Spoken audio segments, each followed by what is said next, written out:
வெளியேறப்பட்ட கர்த்தராகிய இயேசு கிறிஸ்துவின் நாமத்தினாலே உங்கள் யாவருக்கும் ஆண்டவராகிய இயேசு கிறிஸ்துவின் நாமத்தினாலே வாழ்த்துக்களை தெரிவித்துக் கொள்கிறேன். கர்த்தர் உங்களை ஆசீர்வதிப்பாராக. வேதத்திலிருந்து ஒரு சிறு செய்தியை நாம் தியானிக்கலாம். இன்றைக்கு செய்திக்கு எடுத்துக்கொண்ட தலைப்பு ஜீவ வெளிச்சம் என்கின்றதான ஒரு தலைப்பு கொண்டு உங்களிடத்துல பேச கர்த்தர் உதவி செய்வாராக. அதுக்கு ஆதாரணமாக ஆதியாகமத்திலிருந்து ஒரு வசனத்தை நான் வாசிப்பேன். நேராக கர்த்தருடைய வார்த்தைக்கு நாம் போகலாம். ஆதியாகம புஸ்தகம் 3ஆம் அதிகாரம் கடைசி வசனம் மாத்திரமே நான் வாசிக்கிறேன். அதாவது 24வது வசனம், 3ஆம் அதிகாரம் 24ஆம் வசனம். அவர் மனுஷனை துரத்திவிட்டு ஜீவ விருட்சத்துக்கு போகும் வழியை காவல் செய்ய ஏதேன் தோட்டத்துக்கு கிழக்கே கேருபைகளையும் வீசிக்கொண்டிருக்கிற சுடரொளி பட்டத்தையும் வைத்தார். கர்த்தர் வாசித்த தேவனுடைய வார்த்தையின் ஆசீர்வாதத்தை கர்த்தர் நம்ம ஒவ்வொருக்கும் ஆசீர்வாதத்தை தருவாராக. தேவன் அவருடைய குடும்பத்தை அவர் ஆசீர்வதித்து அப்படியாக ஏதேன் தோட்டத்தை அவர்கள் எப்படியாக ஆளுகை செய்யும்படியாக தேவனாகிய கர்த்தர்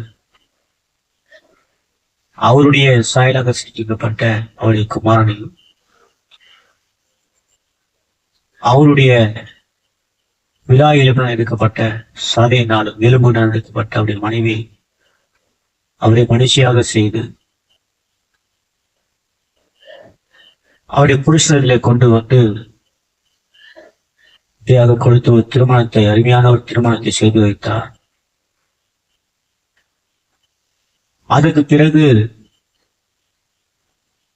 அந்த அருமையான ஒரு குடும்ப வாழ்க்கையை நடத்தி கொண்டு வந்ததான இந்த குடும்பத்தை, இந்த நபரை தேவனை விட்டு பிரிக்கும்படியான ஒரு பொய்யான ஒரு உபதேசத்தை அங்கே பிசாசு கொண்டு வந்தான்.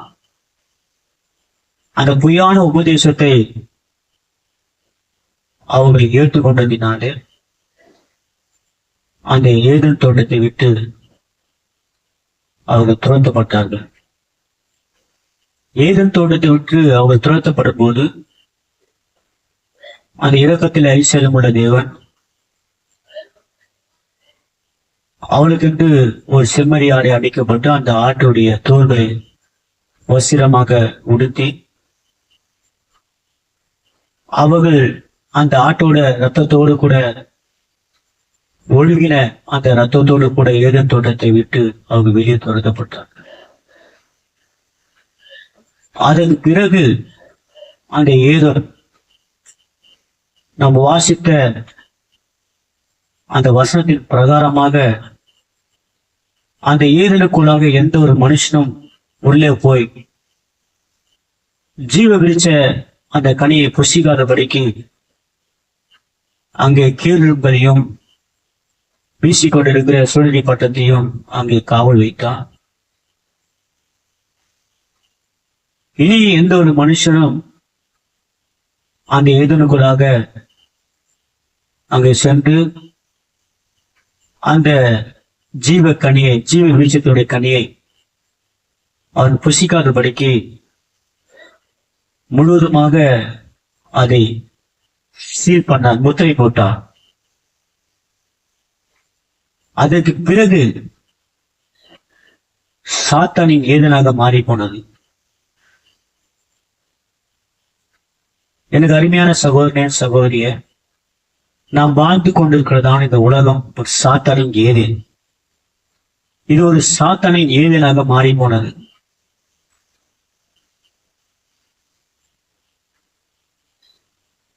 ஏசாயா 52ஆம் அதிகாரத்துல பாவம்தான் தேவனையும் மனுஷனையும் இரண்டாக பிரிக்கிறது. அதனால்தான் தேவன் உண்டாக்கப்பட்ட அந்த குடும்பையும் பிரிந்ததுக்கு காரணமே, ஒரு பிளவு ஏற்பட்டதுக்கு காரணமே, அங்க ஒரு பொய்யான ஒரு உபதேசத்தை தந்திரமாக சாத்தான் சர்ப்பத்துக்குள்ளாக நுழைத்து, அந்த மனுஷனுக்குள்ளாக நுழைத்து அந்த குடும்பத்தை பொய் உபதேசத்தினால அவர்களை தேவனை விட்டு பிரித்தான். இந்த வரைக்கும் தேவனுடைய குடும்பங்களை தேவனுடைய பக்கம் வராதபடிக்கு ஒரு பிரிவு வருது சொன்னால் அதுக்கு காரணமே ஒரு தவறான உபதேசம் சபைக்குள்ளாக வந்துவிட்டது. எனவே இந்த ஜீவ விருட்சம், அதாவது ஒரு மனுஷன் உயிரோடு கூட அவன் இருக்க வேண்டுமானா அவன் ஏதனுக்குள்ளாக சென்று அங்கு ஒரு மரமானது வைக்கப்பட்டது. அந்த மரத்திற்கு சென்று அந்த மரத்துடைய கனியை புசித்தால் மாத்திரமே அவனுக்கு நித்திய ஜீவன் கிடைக்கும், என்றென்றைக்கும் வாழ்வான். ஆனால் தேவன் அந்த இடத்துக்கு எந்த ஒரு மனுஷனும் உள்ளே போகாதபடிக்கு அங்கே ஒரு முத்திரை போட்டு காவல் வைத்து இன்ன வரைக்குமாக எந்த ஒரு மனுஷனும் உள்ளே போகாததுக்கு அங்கே ஒரு முத்திரை போடப்பட்டிருக்கிறது. அப்படியானால் ஜீவ விருட்சத்துடைய கனியை புசிக்க வேண்டுமானா, நித்தியமாக ஒரு வாழ்க்கையை வாழ வேண்டுமானா, உண்மையாகவே ஏதன் தோட்டத்துக்குள்ளாக போய்தான் ஆக வேண்டுமா அப்படின்னு கேட்டா அங்கே போக முடியாது. போகாத அளவுக்கு எந்த ஒரு மனுஷன் போக முடியாத அளவுக்கு தேவன் அங்கு காவல் வைத்தார். அதற்கு பிறகு இது சாத்தானின் ஏதனாக மாறி போனதினால அப்படிப்பட்ட பாவங்களும் அக்கிரமங்களும் பெருகி தேவனை ஆராதிக்கக்கூடியதான இன்றைக்கு கிறிஸ்தவர்கள் ஒன்றுக்கு மேம்பட்ட கடவுள் உண்டு என்றும்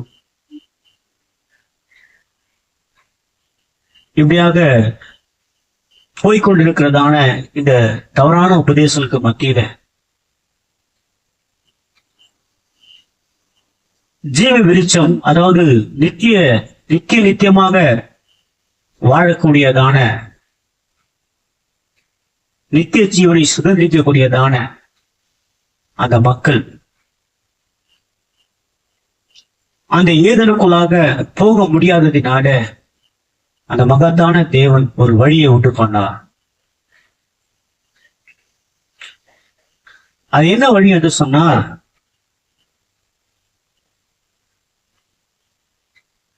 எந்த ஒரு மனுஷனும் ஏதனுக்குள்ள போக முடியாததினால தேவனை என்ன செய்தார் என்று சொன்னால், ஏதன் தோட்டத்தில் வைத்த அந்த 2 மரத்தை தேவன் அங்கிருந்து வேரோடு புறத்துங்கினார். வேரோடு கூட அந்த மரத்தை புடுங்கின அந்த தேவன், எடுத்த அந்த தேவன் எங்கேயாவது ஒரு இடத்தை நட வேண்டும்.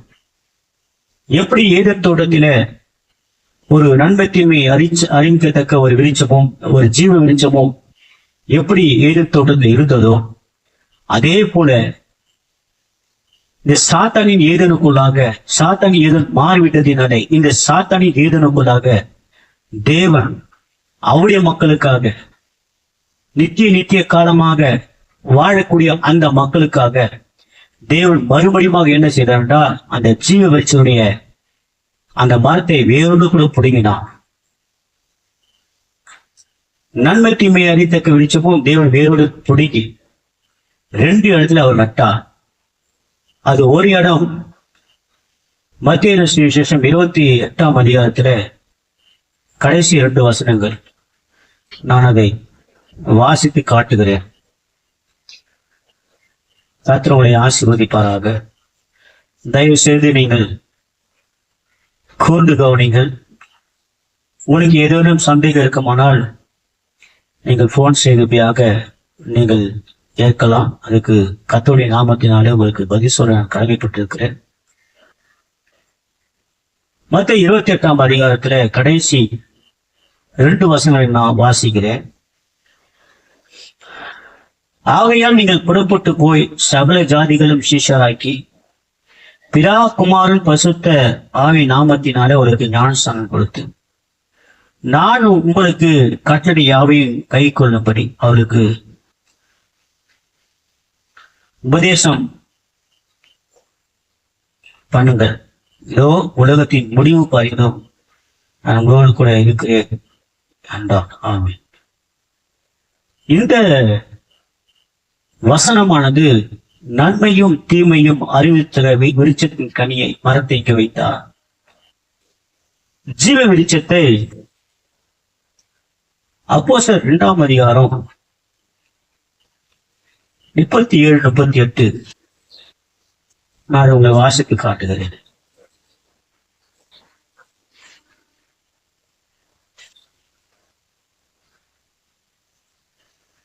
37-38 வாசிங்க. இதை அவர்கள் கேட்டபோது இருதயத்திலே குத்தப்பட்டவர்களாகி பேதுவையும் மற்ற அப்போஸ்தலரையும் பார்த்து, சகோதரரே, நாங்கள் என்ன செய்ய வேண்டும் என்றார். பேது அவரை நோக்கி, நீங்கள் மனம் திரும்பி ஒவ்வொருவரும் பாவம் மன்னிப்பு கண்டு இயேசு கிறிஸ்துவின் நாமத்தினாலே ஞானஸ்நானம் பெற்றுக் கொள்ளுங்கள். அப்போது பரிசுத்தாவின் வரத்தை பெறுவீர்கள். பரிசுத்தாவின் வரத்தை பெறுவீர்கள் என்றார். அருமையானவர்களே, இப்போ அந்த ஜீவ விருட்சத்தினுடைய மரத்தை அப்போஸ்தலர் 2ஆம் அதிகாரத்துல அவர் நட்டார். இந்த 2 மரத்துக்குள்ள வித்தியாசம் என்ன என்று சொன்னா, பிதா குமாரன் பரிசுத்த ஆவின் நாமத்தினாலே ஞானஸ்நானம் பெறும்போது அது எந்த ஒரு மனுஷனும் ரட்சிக்காது, பாவங்கள் மன்னிக்கப்படாது. ஏன்னு சொன்னால், பிதா குமாரன் பரிசுத்த ஆவி நாமத்தின நீங்க ஞானஸ்நானம் கொடுங்கள் என்று எழுது. பிதா குமாரன் பரிசுத்த ஆவி நீங்கள் கொடுங்கள் என்று சொன்னால் நம்ம அப்படியே கொடுத்திருக்கலாம். ஆனால் அப்படி சொல்லவில்லை. அந்த நாமத்திலே நீங்கள் ஞானஸ்நானம் கொடுங்கள் என்று சொன்னார். நாமம் என்றால் அந்த பெயரினாலே. இயேசு கிறிஸ்துதான் தேவன் என்று பிரசங்கிக்கிறதான அநேக சபைகள் உண்டு. இந்த இயேசு கிறிஸ்துவை தத்ரூபமாக தேவனாக, அவர்தான் இரட்சகராக, அவர்தான் மீட்பராக, அவர்தான் பிதாவாக, அவர்தான் குமாரனாக, அவர்தான் பரிசுத்தாவியாக, அவர்தான் எல்லாமாக நீங்கள் பார்க்க வேண்டுமானால் ஆதியாகமத்திலிருந்து அவரை நியாயப்பிரமாணங்களின் வழியாதான் அவரை நீங்கள் பார்க்க முடியும். புதிய ஏற்பாடு வைத்து நீங்கள் இந்த வசனத்தை வைத்து இயேசு கிறிஸ்துவை எந்த ஒரு மனுஷனும் தேவன் என்று கண்டுபிடிக்கவே முடியாது. எனவே பிரியமானவர்களே, யெகோவா என்று சொன்னால் எந்த ஒரு நபருக்கும் ரட்சிப்பு கிடையாது. அவருக்கு உங்களுக்கு தெரியும், அநேக நாமங்கள் அவருக்கு கொடுக்கப்பட்டிருக்கு. அநேக நாமங்களினாலே இப்படியாக மக்களுக்கு தரிசனமானார். அவர்கள் தரிசனமாகும் போது அங்கங்க இப்படியாக பலிபீடத்தை கட்டி அந்த நாமத்தை அவங்க தொழுது கொண்டார்கள். ஆனால் நம்முடைய பாவங்கள் மன்னிக்கப்படும்படியாய், நாம் ரட்சிக்கப்படும்படியாய் தேவன் நமக்கு கொடுக்கப்பட்ட ஒரே நாமம் அது கர்த்தராகிய இயேசு கிறிஸ்து. நல்லா ஞாபகம் வைத்துக் கொள்ளுங்கள், கர்த்தராகிய இயேசு கிறிஸ்து என்பது வார்த்தை மாம்சமாக வெளிப்பட்ட அந்த ஜீவ விருட்சம். இப்போ இந்த ஜீவ விருட்சத்தின் இந்த வார்த்தையாக்கி இந்த கனியை புசித்தால் மாறுதான் அவருக்கு நித்திய ஜீவன் உண்டு. பிதாகுமாரன் பரிசுத்த ஆவி எப்படி அப்படி பட்ட பெயரில் நீங்கள் ஞானஸ்நானத்தை கொடுப்பீர்களானா அது ஒருபோதும் ஒரு வேலையும் செய்யாது. இன்னைக்கு அநேகருக்கு என்ன கேள்வி என்று சொன்னால், எப்படி 2வது ஞானஸ்நானம் எடுக்க கூடும்? எனக்கு அருமையானவங்கள, ஒரு மனுஷன் எத்தனை முறை ஞானஸ்நானம் எடுக்கிறது முக்கியம் அல்ல. அவன் எடுக்க வேண்டிய ஞானஸ்தானம் வேதத்தின் அடிப்படையில் எடுக்க வேண்டும். அவர் 1000 ஞானஸ்தானங்களை பெற்றிருந்தாலும், பல ஆயிரங்கள் ஞானஸ்தானங்களை பெற்றிருந்தாலும், வேத சட்டத்தின்படி கர்த்தராகிய இயேசு கிறிஸ்து நாமத்தினாலே ஞானஸ்தானம் பெறுகிற அந்த நபர் ஜீவ வெளிச்சமாகிய அந்த வார்த்தையுடைய கனியை அவன் புசிக்கும் போது அவனை போல நித்தியமாக அவன் வாழ்வான். ஏன்னு சொன்னால், தேவன் போக முடியாத அந்த யூதனுக்குள்ளாக தேவனே அந்த ஜீவ வெளிச்சத்தை மரங்களை வேரோடு பிடுங்கி அப்போஸ்தலர் 2ஆம் அதிகாரத்தில் எப்படியாக நட்டார். கர்த்தருக்கு மகிமை உண்டாவதாக. எவ்வளவு ஞானஸ்நானம் எடுக்கிறது முக்கியம் கிடையாது. வேதத்தில் சொல்லப்பட்ட ஞானஸ்நானம் எடுக்க வேண்டும், அதான் முக்கியம். அப்போஸ்தலனாகிய பவுல் எபேசுக்கு எழுதும்போது அவர் சொல்லுகிறார், ஒரே கர்த்தரும் ஒரே விசுவாசமும் ஒரே ஞானஸ்நானம் என்று சொல்லுகிறார். இப்படியாக அவருடைய சுவிசேஷம் செய்து கொண்டிருக்கும் போது அப்போஸ்தலர் 10ஆம் அதிகாரத்துல ஒரு 12 விசுவாசிகள் எப்படியாக சந்திக்கிறார். 19:1-5 வரைக்கும் நீங்கள் வாசித்தால் உங்களுக்கு அந்த சம்பவம் அது இருக்கும். அவர்கள் பார்க்கும்போது அவர்கள் விசுவாசிகள் போல தோற்றம் அளித்ததினால அங்க அப்போஸ்தலனாகிய பவுல் அவர்களிடத்தை கேட்கும் போது, நீங்கள் விசுவாசிகளான போது பரிசுத்த ஆவியை பெற்றீர்களா என்று ஒரு கொஸ்டின், ஒரு கேள்வி அங்கு வைக்கிறார். அப்போது அவருக்கு அந்த கேள்விக்கு அவர் என்ன பதில் சொன்னார், நாங்கள் பரிசுத்த ஆவி உண்டு என்று நாங்கள் கேள்விப்படவில்லை என்று அவர் சொன்னார். அப்படியான நீங்க எந்த ஞானஸ்நானம் எடுத்தீர்கள் என்று அவளுக்கு அவர் கேட்கும்போது அவன் சொன்னார், நாங்கள் மனம் திரும்புதலை கேட்ட நாங்கள் ஞானஸ்நானத்தை பெற்றோம் என்று சொன்னார். உண்மையாகவே இவர் யோவான் ஸ்நானத்தினாலே இயேசு கிறிஸ்து வருவதற்கு முன்பாக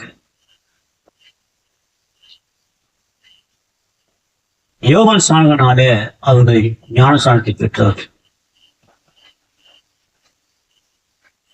ஏனென்று சொன்னால், இயேசு கிறிஸ்து காட்சிக்கு வராத்தினாலே அந்த இரட்சகர், அந்த மீட்பர், அந்த பாவ மன்னிப்பாகிய பரிகாரி காட்சிக்கு வருவதற்கு முன்னாடி மனம் திரும்பதில் கேட்ட ஞானஸ்நானத்தை கொடுத்தார். ஆனால் அது வந்த பிறகோ பாவம் மன்னிப்புக்கென்று எந்த நாமத்தினாலே, பிதா என்கிற நாமத்தினால் அல்ல, குமாரன் என்கிற நாமத்தினால் அல்ல, பரிசுத்த ஆவி என்கிற நாமத்தினால் அல்ல, இயேசு கிறிஸ்து என்ற நாமத்தினாலே நம்முடைய பாவங்கள் மன்னிக்க கூடும் என்று சொல்லி அநேக வார்த்தைகளை பவுல்கள் எடுத்து செல்லும் போது, அப்போது அவங்களுக்கு 2வது முறையாக வேதத்தினுடைய ஒழுக்கத்தின்படி, வேத சட்டத்தின்படி அவர் கர்த்தராகிய இயேசு கிறிஸ்து நாமத்தினாலே ஞானஸ்நானத்தை பெற்றார். அல்லாமலும் அப்போஸ்தலனாகிய பவுல் அவர் மேலே தலையை வைத்து ஜெபிக்கும் போது அவர்கள் பரிசுத்த ஆவியை பெற்றார் என்று வேதப்படியாக போதிக்கிறது. அருமையான தேவனுடைய ஜனங்கள், இதை கேட்டுக்கொண்டிருக்கிறதான தேவனுடைய சபைக்கு போகிறதான மக்களை தயவு செய்து கொஞ்சம் சிந்தித்து பாருங்கள். ஏற்கனவே ஒரு குடும்பம் தவறான உபதேசத்தினால நன்மை தீமை அறிந்தக்க விருட்சத்தின் கனியை புசித்ததினால்தான் இது சாத்தானின் இதயமாக மாறி போனது. அவர்கள் மாத்திரமே அதை புசிக்காமல் ஜீவ கனியை புசித்திருந்தால் இந்த உலகத்துல மரணம் என்கிறதான ஒரு காரியமே வந்திருக்காது.